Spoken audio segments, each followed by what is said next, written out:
Few creatures have received as much attention in popular media as the great white shark. Popular layman thinking portrays them as vicious, mindless, man-eating brutes. However, not everything that we hear is completely accurate. Some experts believe that you are more likely to die from an asteroid hitting you than a shark biting you. Legends aside, great white sharks are fascinating animals. For example, they go through thousands of teeth in their entire life, and they have been known to roll their eyes to avoid damage while attacking other animals. Mankind. We have put men on the moon, developed nuclear weapons, discovered the composition of life, but we have found great difficulty in keeping great white sharks in captivity. Dozens of efforts have been made across the world, but most great whites have been released within weeks. The Monterey Bay Aquarium set the record when they successfully kept a 4-foot great white shark for 6.5 months. As impressive as this may sound in comparison to other attempts, this is not a long time. So the question arises, why can't we keep great white sharks in captivity like most other animals? To begin to answer this question, let's take a look at the evolutionary background of Carcharodon carcharias, commonly known as the great white shark, with stories of great whites being up to 37 feet long and current research indicating a maximum length of around 26 feet. Many believe that the evolutionary ancestor of the modern great white shark was a megashark such as a megalodon. However, more recent cladistic analysis based on teeth characteristics has shown that the more likely ancestor of the great white is an ancient group of mako sharks. The great white and mako sharks share similar tooth shape, tooth growth rate, and agility, which is ideal for deep sea hunting. Great whites have exceeded mako sharks in size and in weight, with the average great white measuring up to 20 feet and weighing around 5,000 pounds. While not quite as fast as the mako sharks, great whites hold their own with speeds between 25 and 35 miles per hour, roughly 5 times as fast as an Olympic swimmer.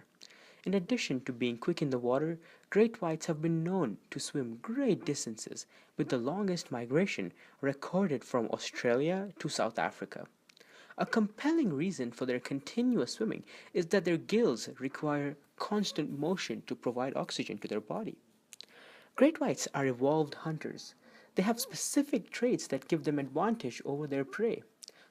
They have incredible prowess and ability when it comes to hunting.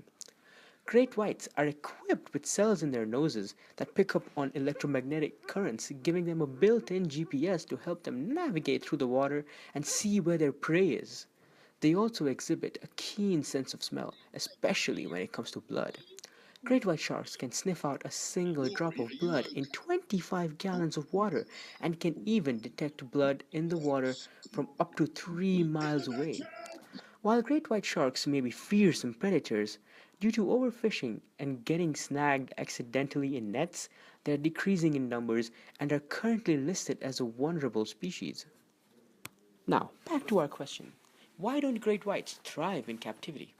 Many hypotheses have been made, but we present only a few. As natural deep sea hunters accustomed to continuous, unrestrained swimming, confinement in a tank is very limiting.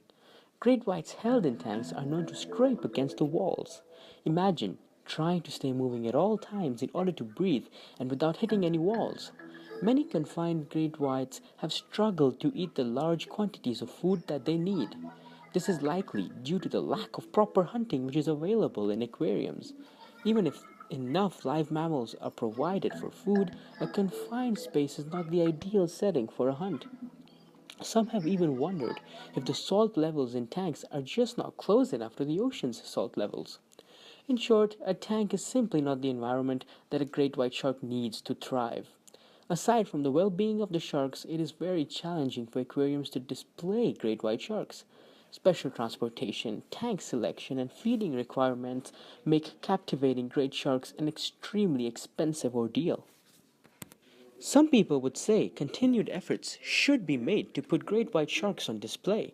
They would cite the educational benefits and income that is associated with observing the extraordinary creatures up close. Others would argue that it is immoral to subject a great white shark to a place so different from its ideal habitat. They would make reference to the numerous failed attempts and point out that the sharks do not seem happy in tanks. In addition, the cost to get and keep a great white shark is extremely high. So, what's your perspective? What do you think?